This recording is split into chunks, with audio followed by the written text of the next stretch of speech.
Thanks for being on the show. Thank you for having me. If you want to introduce yourself and tell us what you do.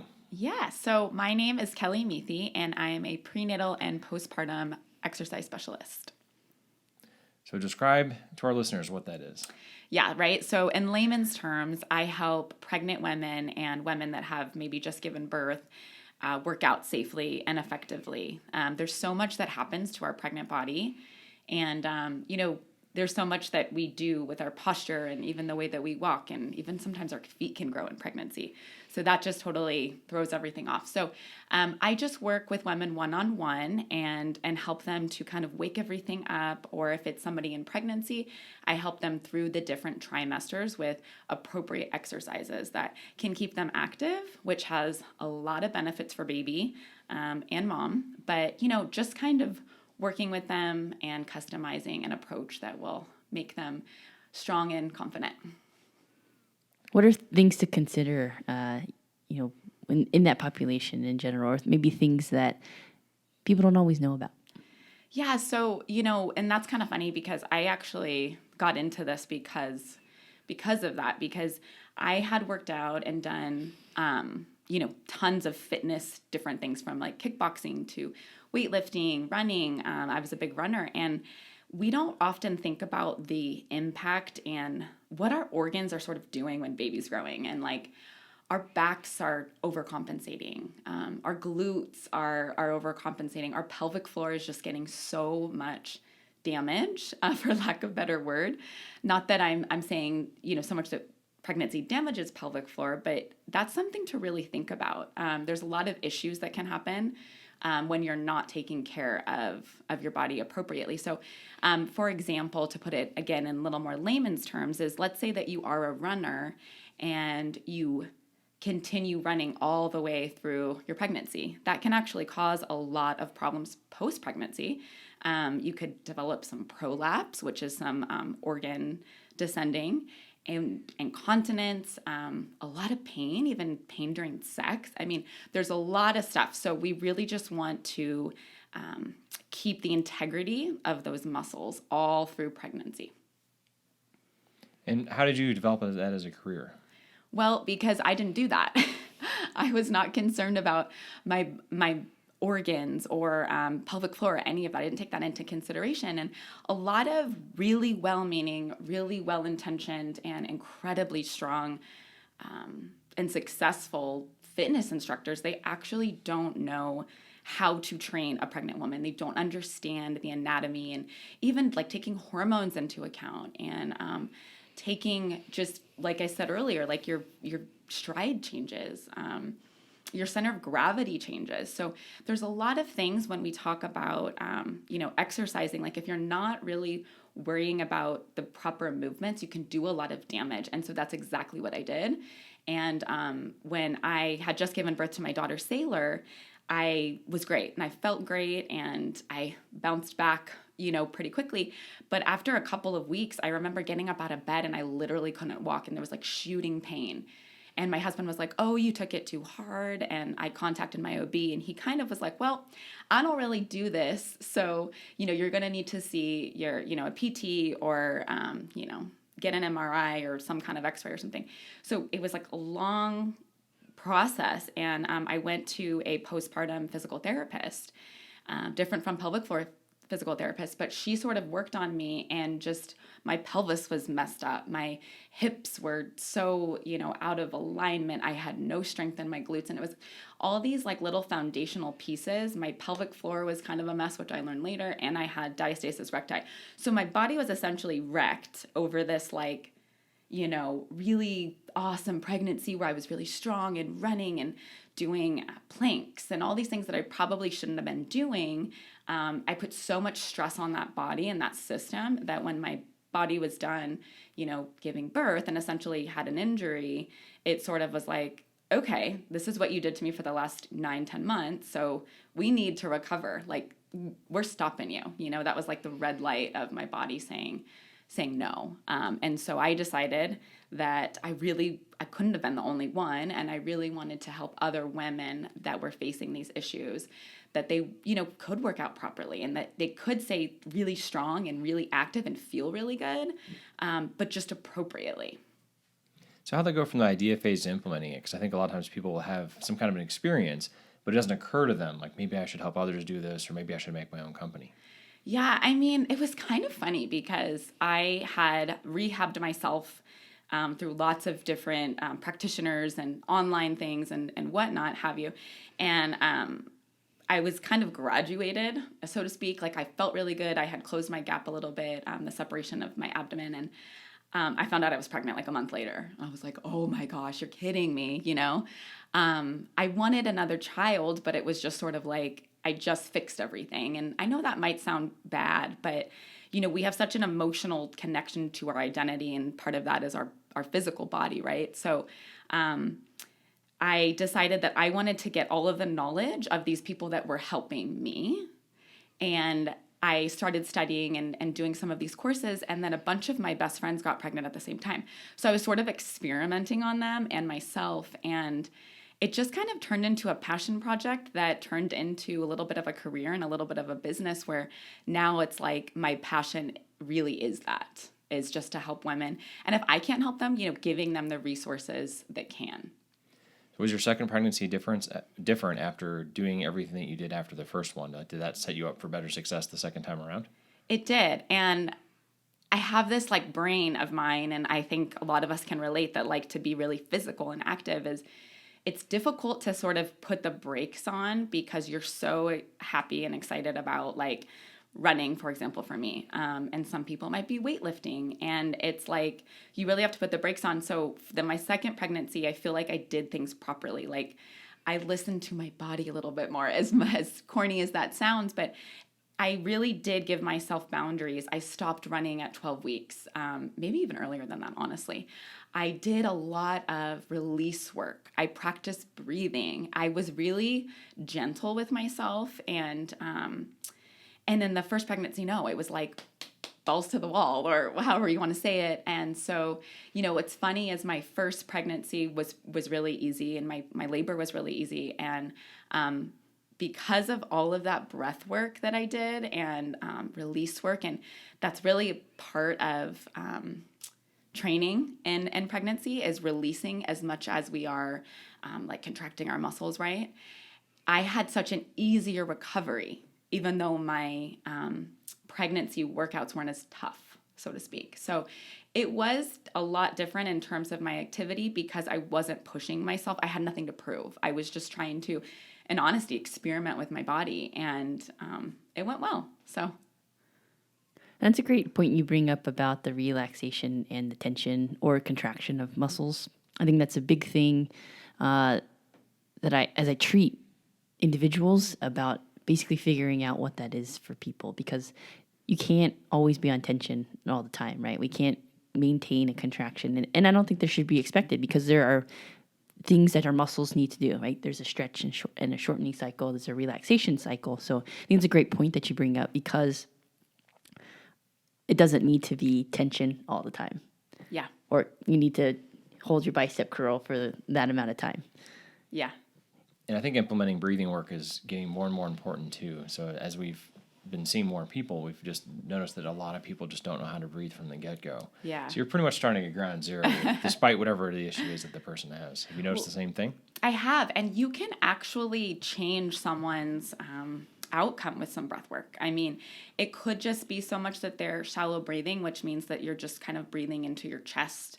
You're not getting that 360 breath where you're lengthening muscles, where your rib cage is expanding, and, you know, breath is going down your belly and releasing out pelvic floor. You can just sort of be in this stress state of breathing, which kind of sounds silly. And that learning how to, you know, make your diaphragm operate a little bit more functionally can really change things. I mean, you can get rid of some tightness. You can relax, actually, because your body is sort of functioning in this more optimal way with just that breathing. And there's a lot of research, like with the vagus nerve and the rest and digest, and, you know, there's different reasons for our breathing, right? Like survival, but we don't always have to be in that survival state, and a lot of us live in that breathing pattern. So yes, I think it's amazing, and I have seen a little bit more of a trend in educating about it. So I'm thrilled. So when people come in and see you, have you noticed a difference in like maybe a baseline of understanding for things? Like are people starting to research things a little bit more on their own? Have you noticed, or do you feel like people still really do not know what to expect? Yeah, I think people, and I think we've talked about this offline, but I really only see people that either have a huge issue, so they weren't proactive, so they didn't even know this could happen. I know one of my clients, she had a prolapse, and she wasn't even aware that could happen. She had no idea that your organs can descend because of not your pelvic floor just becomes too weak. There's too much tension and stress on it. So I think it's sort of a mixed bag. I think I get the women sometimes that are like, I just want to lose weight. I really need accountability. And we'll do some testing on them. We'll do some impact testing and assessments, obviously, and to see kind of where they're at. But the majority and the bulk of people, even the ones I just talked to, it's a reactive chat or appointment because they weren't taking care of themselves prior. So I'd love to see the shift where it's almost required that you talk to somebody like me or a pelvic floor therapist during pregnancy, because even just that one nugget or that 20-minute conversation, even just to learn a little bit about your breathing and different strategies of managing your breathing can change a lot for somebody. And what brought you to Vegas? I have basically grown up here. I went to college at the University of Nevada, Reno. So go Wolfpack. And I got a job right out of college working with a nonprofit to help people get access to healthcare that didn't have insurance. So I've done a lot of nonprofit work. But I really didn't think I was going to come back to Vegas because I had these dreams of sort of living in a big city. Well, not that Vegas isn't a big city, but outside of Las Vegas. But I just got a job and I decided to take it, and I've loved really being here ever since. So when you're in Vegas, what do you do when you're not working or spending time with your kids? Oh my goodness. I am kind of a homebody, to be honest. I love just being home and spending time with my family or like cooking. I love like experimenting with recipes and how to make like a pizza like a little healthier, or like coming up with those types of hacks. I do enjoy getting out and being active, like whether it's a run or just a nice walk with the kids. I love going to Target, and I do love wine. So that's kind of what I'm doing. I love that. So Target is also like a point of contention. So with Target, how does your husband feel about Target? Well, he hates it because I live right by one, and we actually have especially when my son was really little, we would go on walks when he would just kind of sleep, and we would go on a walk there, and I would just make up stuff to buy, right? So, yeah, it is a big point of contention for us. So, not a Walmart fan as much? I don't hate on Walmart. I'll totally go to Walmart, but I'm much closer to Target, and you can do the Target drive up now, which actually is a little hack to save money because you just get, you just order what you want, and then you drive up and they put it in your car. So you're not doing the walking down the aisle, impulse purchases as much. I do the impulse purchasing the most when it's food. Like if I'm hungry and I go to the grocery store and I start going through those aisles, that's when I start buying all kinds of treats I've never seen before. Well, and then don't you find that you throw so much away at the end of the week that you didn't eat, or are you guys good about? Depends on the week. Yeah. Sometimes we're good meal preppers, sometimes we're not. Yeah. But I think overall we have better grocery shopping, and that's actually another thing too. Like how do you deal with like buying groceries and making sure you don't waste as much food? Is that something that you... I think in COVID I got really serious about that because first of all, I was pregnant in COVID, like in the height of it. And my husband was really like leery about letting me go to the store because of all the, that it lived on the boxes of cereal. And so what I sort of do now is I do the drive up at Smith's. And so it's kind of the same deal. Mm-hmm. And I just sort of plan-ish what I'm going to have for the week. And I typically don't have too much left over. It is a goal of mine to be a little more environmentally conscious because I hate who likes throwing food away? Mm-hmm. You know what, actually, we found to have any old vegetables or, whatever meat you might have, soups are awesome. Because they absorb all Especially the flavor. Especially now it's cold. Yeah. Just throw some chicken broth in it, and then you've created now a chicken broth or some type of soup. And you can and that actually freezes pretty well too. Yeah. Well, So if you're cooking for guests and the vegetables are already wilted, just throw them in the soup. Yeah. Nobody will know. Yeah, they just end up like that either way. So what's something that you see in your practice that you wish more people knew? I wish that a couple of things. Number one, I wish that we would stop comparing so much or feeling like we should be at a certain place at a certain time, like putting that timeline on it. Like I said earlier, we're so emotionally attached to this identity, and a lot of women that I work with, they just don't understand why they're not as flexible, or it's taken them longer to, get back to their regular routine. And we also have to factor in our lives are so different once we have kids, not only physically, but our time, right? It's like instantly we lose hours of our day because we're caring for another, 1, 2, 3, 4 kids. So I think one thing is I wish that people would just let go of this idea of whatever their expectation was, number one.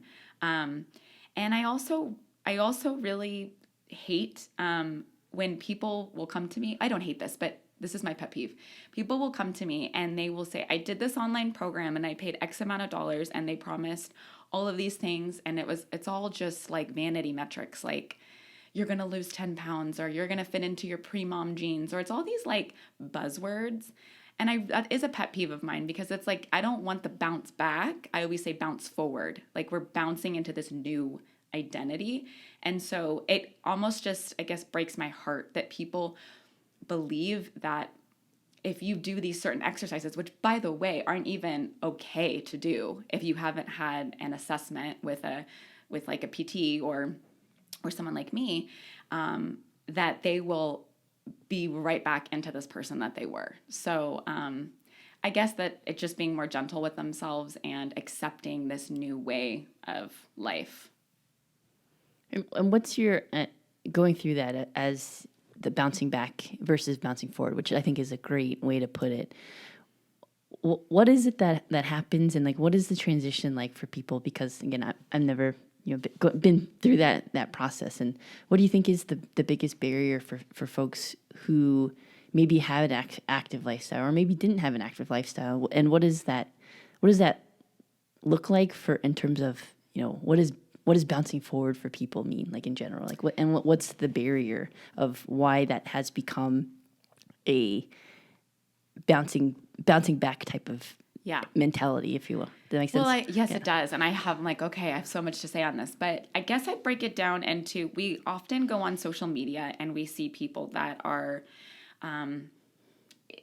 like an influencer. Maybe they are just a lifestyle influencer. They have nothing to do with pregnancy or whatever. And then they get pregnant and they show you all these things you should be doing exercise-wise that, again, some of it would be completely, something that I would probably avoid. Maybe not, depending on your situation. And then as a pregnant person, you look at that and you say, well, why can't I do that? I look like her, or I want to look like her, and I should be able to do that. And so I think there's a piece of this like expectation versus reality, or this acceptance piece of that. And then I think with the bouncing forward, I think we often have this brain where it says like, I really used to be able to run a half marathon. I mean, I used to be like that. And I was like, well, I'm 3 weeks postpartum. I should try. I feel okay. And so it's really hard to accept that your body has been through this astronomical injury, so to speak. And so you aren't able to accept that. So you're not gentle with yourself. So you're playing that comparison game. You're looking at that influencer who had that baby the same time you did, and you guys look different. Well, you don't also know what's going on behind the scenes. You don't know the mental health of moms. I mean, that could be a whole other topic. But we don't know. There's so many things. And so I guess the barrier to that is really getting good and accepting and moving into this new role of yours. Not that you can't get back to running, not that you can't do a triathlon or walk a 5K, whatever that goal is for you, but that you've got to heal and take those steps, and there's the right time to do it, versus when you're seeing it happening on Instagram.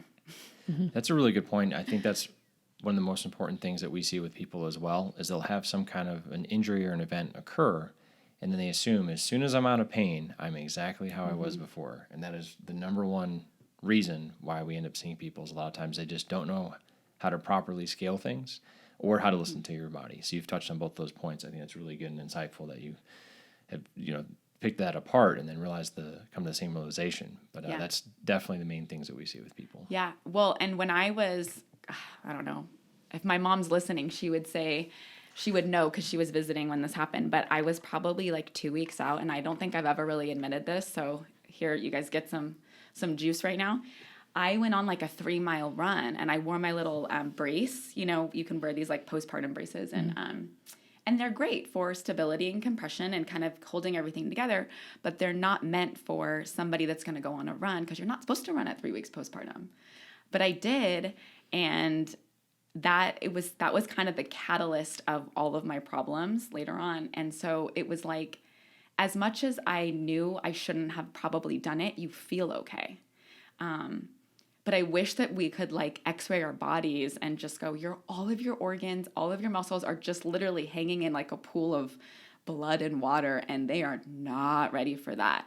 That is way too much pressure to put into that system. And, I did it, and maybe that was for the best because now I'm like doing this and really aware of my body. But it is a great point. We have to listen to our brains sometimes a little bit more than our bodies because we know better, but we feel okay. So That's another great point. I think I have a conversation pretty much every day with my clients, and being able to identify what those stressors are, because there is no X-ray machine to say like, hey, like if you took a snapshot of your body, even if we did, I probably wouldn't say anything, right? Because that's like a lot of imaging that we see in general, unless it's like a really serious, fracture, or surgical intervention. Yes, I think imaging has its place, but on like an everyday life, like you take an X-ray or you take an MRI, it's usually when you're lying down, right? So then it's not when you're moving. So it doesn't really give you an idea of like, what is the tolerance, what is my workload, and what is the current thing that I'm doing. So like you said, you did a 3-mile run. You probably hadn't done a 3-mile run in a year, maybe, maybe like 9 months or something. Yeah, which is interesting because we forget, like we take a break, even for 2 weeks, taking a break off for 2 weeks without any activity, and you go and do something. That's where we tend to see like that's a lot of load, or like it's okay. You probably felt generally okay, but like looking at the going from 0 to 60 is typically where we tend to go. There's no in between. There is no in between, and you think about that on an injured system. So it's no wonder that you get hurt, But and I've even heard case studies like in my trainings where women aren't told that, or they were like me and just wanted to do it, and they've actually put themselves into like a prolapse, like they've gotten it from that. It's like the straw that broke the camel's back. Your pelvic floor system is very stressed, and then you go and you pound the pavement. I mean, that's like one of the hardest things you could do for your body. I mean, in my opinion, and so it's just tough. And I think it just goes back to acceptance and education and being able to bounce forward to a place where you want to be and just taking the time. I love that. And what's something that you've learned that you wish you knew sooner? Everything. I wish that I understood the importance of, I wish I understood when you're pregnant and how your organs are what they're actually doing, because you're just a pregnant person and you don't really think about it, right? But they're actually so squished, and your rib cage is all, even breathing can be difficult at a certain point. Bending over is hard. And so I think I really wish that I would have known like how serious that is and not have that, oh, this will never happen to me mentality, which I had. So tell us a little bit more about what you do for your clients. So when I meet with a client, I typically do an assessment, and a lot of it is just kind of talking with them because, like I mentioned before, there is a lot of mental and emotional connection with being pregnant or postpartum. So I do go through a lot of it, just how they're feeling, what their stress levels are like, obviously what goals are, with a pregnant person, I'm going to be really mindful of, how are they bleeding? Are they feeling dizzy? What's kind of been going on? Are their arms going numb at night? Are there, what energy levels, things like that. So we're going to have a nice long conversation. And again, if anybody's uncomfortable with certain things, then I might save some of that. And I kind of read person to person. But then I kind of just I have them walk around a little bit, and I'm going to be paying attention to how they're walking. I'm going to be paying attention to their neck position. Are they kind of a forward neck person? Are they leaning forward when they do things? Maybe their left leg or knee is sort of overcompensating. So I'm kind of watching all these little things that, I'm paying attention to their breathing. Are they a shallow breather, or are they, when they're talking to me, are they really stressed out? Like, are they talking really fast? Just little things that I think that we need to maybe work on. Then I'll usually put them, depending on, let's say that they're only like 12 weeks pregnant, then we could safely, if they're comfortable with it, put them in some type of a plank. And I'm just going to get a feel for what's going on there. And I like to touch them. So sometimes, that can be kind of funny for somebody. But of course, I'm just kind of seeing, is there any coning going on? Are they gripping? We'll do some bridges and some pelvic tilts. And I'm going to be paying attention to their pelvis position. And are they when they do a squat, are they tucking their bum? Are they clenching? So it's kind of all these little micro things that I'm sort of watching for that maybe a personal trainer that is just generally trained may or may not really, catch on. But then we'll start working on those different things once I sort of assess. And if somebody is really feeling great and they've got really great form and they're not really doing a whole lot that I'm looking at right away, saying, oh, we really need to, talk about their posture, or their stride is a little off. Maybe they are in pretty good shape. I'll run them through like a light workout. A lot of stuff I'm going to be cueing breath just a little bit to see how their brain is sort of taking that input and taking those cues, because that's really important. But I certainly don't go too overboard in that first session, because it can it's hard. And so I'll kind of take them through a light workout. I'll be paying attention to their stability and some different things. And of course, I'm going to be talking to them about leaking if there's anything going on or any discomfort. So from there, and based on their goals, and I'm going to come up with like a little bit of a program of what they can sort of handle, what would be appropriate for them. And it's really customized per person, and depending on, how much time they have. If I don't have a lot of time with them, then I might give them some homework, but it's going to be small, right? Because you're pregnant or you're a mom and you don't have a lot of time. And it's kind of like information overload too. So you really want to give a mom like 1, 2, 3 things to do. And I just sort of like to check in with them and as we build out that program.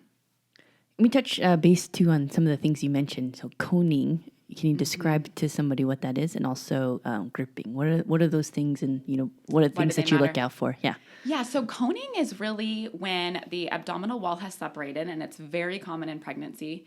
I think it's 99.9, basically 100% of women will have it at some point in their pregnancy, and that's just because your wall has to make room for baby. The difference is that it typically heals on its own. And that has a lot to do with your genetics. It has a lot to do with maybe some of the training, overtraining, strategy around training during pregnancy. It's not really avoidable. So if that's another thing, if you are working with somebody that says, if you follow my program, you will not have it. That's not true, because that is something that is really out of our control and a lot more genetic. But what coning is I describe it as it almost looks like a cone coming out of the belly. In my case, mine was like the size of a Twinkie, like that width. And it can go, you can have it almost like from your rib cage all the way down to like your pubic bone, like all through the linea alba, or it could just be above belly button, below. The most common is right at that belly button, because that's usually where that stretch really is. So I'd like to check for that as well. And then even if you have that separation and you're noticing that coning, you can still be really functional. It doesn't mean, oh my gosh, something's wrong with me, I need to go get surgery. You're going to hear that a lot online, right? Mm-hmm. You're shaking your head. Yeah. So there's a lot of misinformation, and there's a lot of research that's really interesting that's kind of coming out right now about it. But basically, there's something called integrity, right? And so if I am touching that midline and that gap, and it's kind of poking back at me like a trampoline, well, I've got some strong fascia in there. I've got some good, I've got some good tension. But if I can literally put my fingers or my fist, I mean, sometimes it can be that wide, and you just sinks down, then we've got to really strengthen that fascia. And that's going to be something that you will test for around 8 to 10 weeks postpartum. Never do it before then. And I would always have a professional do it, because if you do it for yourself, that test, usually it's way worse than what it really is. And what about gripping? What is gripping? So that's another big one. And I'm actually curious to see what you guys might have an opinion on, because, when we go to these Pilates classes, or you're in a group fitness class, or even if you're just working with a personal trainer, a lot of times we hear like belly to spine, squeeze your core, squeeze, squeeze, squeeze. And it's all about really clenching and gripping. And that's like the exact opposite thing that you want to really be doing in your activity. And it exists, and I think there's a time and a place that we need to be doing that. But I think for overall practices, that is really difficult, because like, let's just, for a bridge, for example, let's say that you are going up into a bridge, you're overarching your back, you're like squeezing your glutes so tight. Well, you've now probably like shoved your shoulders up into your neck.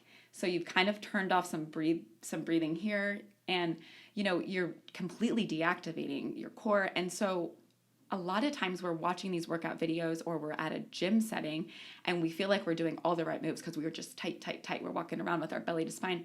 And that actually can cause a lot of pelvic floor dysfunction, because you're putting so much pressure down into that canister by almost like holding our breath and keeping that clench. So you can't really breathe that good while you're doing that, right? Mm-hmm.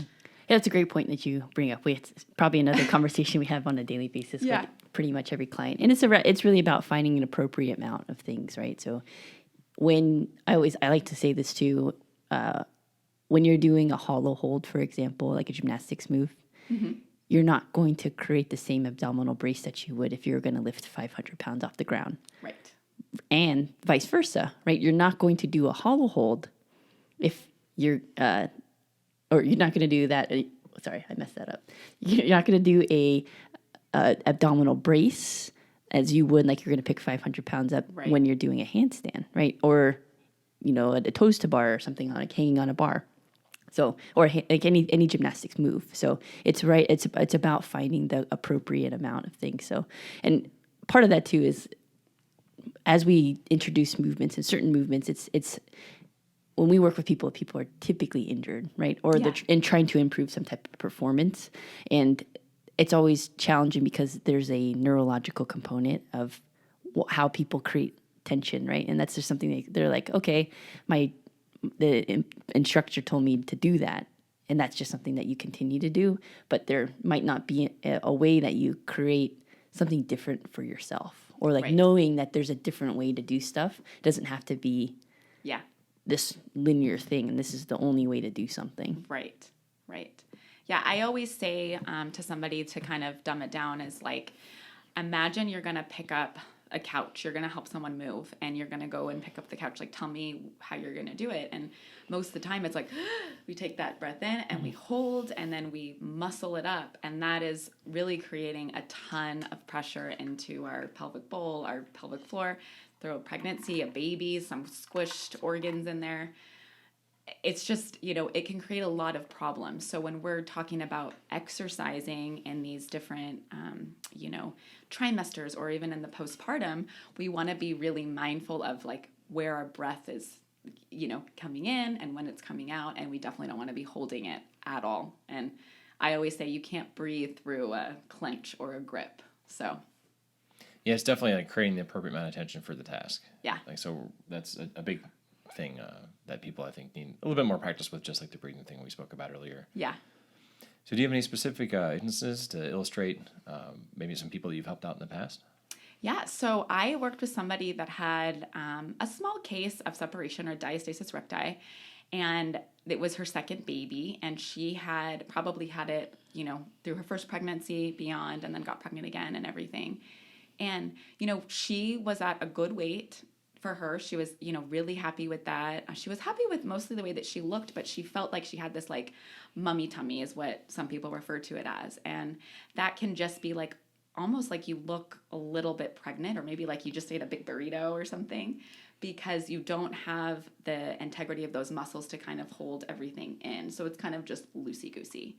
So, she was on this regimen of like working out like crazy, doing tons of cardio, restricting her diet, and she no matter what, couldn't lose this. So we worked together for about 6 weeks, and we just did breath work, and we just did like ball squeezes, and it drove her nuts because she wanted to be like running and, all these things. But, we created some counter resistance with some bands, or, you can even do it with like a towel or something. It doesn't have to be anything crazy, but we'd set up a program with her to really create some counter resistance and really work that breath work and nothing else. I mean, she was not on a treadmill. She was not, doing anything. And because she got her breath looking really good, her body was able to relax a little bit. We did some guided meditations, which I know kind of sounds silly, but sometimes we're so wound up as moms, as women, as people, that we forget how much stress actually plays into that. So,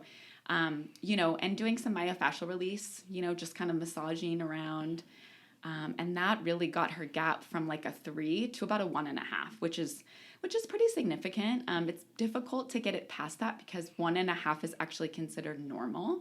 And once you've had a little bit of wear and tear on the tummy, it maybe will never go back to 0. And maybe she didn't start at a 0. I mean, we don't know.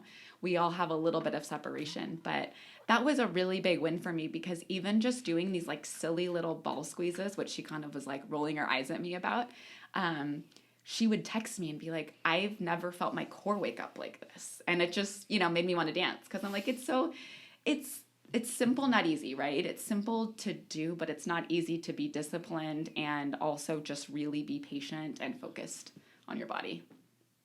I love that. Have you ever had to refer anyone to a pelvic floor PT before?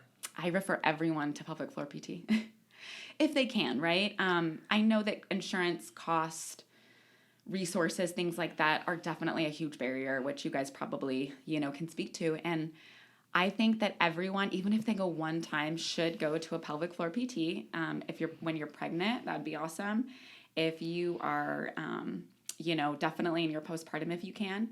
And even if you're not super comfortable getting an internal exam, just to kind of figure out what's going on with pelvic floor, the pelvic floor therapist is so knowledgeable and has so much knowledge that they can just give you, and that can make a world of difference in your pregnancy or your recovery postpartum. And I love working with them because they can give information that I can't have, obviously, right? I'm not a trained pelvic floor PT. And the information that they can give, and we can work together on saying, okay, well, I'm assuming you have a weak pelvic floor from your symptoms, but then, they go get an internal and pelvic floor PT says, oh no, you are hypertonic or you're too tight. Then that tells me we need to do more release work. We need to work on relaxing, where I might not have that information otherwise. So it's a great like marrying of, a physical, trainer and somebody that has a lot more medical science kind of background to help us make like a little alliance, if you will. And we love that. I think that's a great model because people will typically spend more time around their personal trainer than they would with us. So, and Right. they'll a lot of times we'll see things that we didn't see because we only have so much time with them. And then sometimes the trainer will come up later and say, hey, also, when they're doing a single leg deadlift, this thing seems to happen. Like, what do you think Right. about that? I'm like, I didn't even test that. I didn't even Well, right, know that was a thing. and they'll have stuff like for example, you might see some like ankle mobility issues, and I would have like no idea because maybe they had them do something with their eyes closed to test like balance or whatever, and I'm not even thinking, that might be, an issue there. But then I go back and I think, well, when you're pregnant, your foot maybe gets a little bit bigger, your feet are swollen. So it's so interesting that we can give each other feedback, and ultimately it's in the goal of the patient, right? I mean, to heal them. So. Absolutely. All right. We have to change gears because this is something we ask to everybody. What's your Okay. favorite food? Oh my goodness. Well, I have a couple. So I would say pizza with stuffed crust, with like extra red pepper flakes. Okay. Love spicy food. And then definitely Del Taco chicken soft tacos. Chicken soft tacos. Yeah. Awesome. And curious too. So as a mom, what's like a top 3 mom tips? Oh my gosh. So many. I would say one of them is just embrace the chaos, because it's like always going to be chaotic, and just like embrace your circus. Find people that get it and that aren't judging you. So like have friends that you can tell like what's really going on and not feel like you have to like sugarcoat anything. And I think the last thing, and this is cliche, but just be patient, because your kid will walk, your kid will roll over, your kid will potty train. I'm totally going through this right now because my 3-year-old will literally not potty train. But she will. My biggest thing is she's not going to go to college not knowing how to use the bathroom. At least I hope not. So yeah, just enjoy them, because you want them to just go to the next step so fast, and then they get there and you're like, oh, where did the time go? So yeah. I love that. And what's something you've been working on, whether it's professionally, personally, physically, or mentally, that you're excited about? I have so much stuff. I think I'm sort of like doing little bits and pieces, but I really want to create a virtual program, like a digital product for postpartum moms. So I really want to do like a core rehab for, that first 6 weeks, because there is things that you can do before, of course you're not going to do anything crazy before you get the clearance, but there are little things like the breath work, or maybe it's some fallouts with your knees and different things that if you're interested, you can kind of wake up that core. So I want to do a little bit of a digital product for that.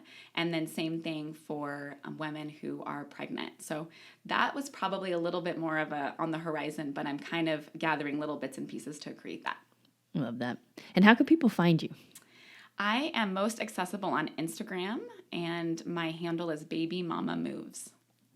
And we'll put that in the show notes for you. And what do you want to leave the listeners with? Just believe in yourself, and you deserve to feel good. So whatever's going on, I would just encourage you to reach out to a professional, and you're worth it. Excellent. Really appreciate it. Thanks, Kelly. Thank you.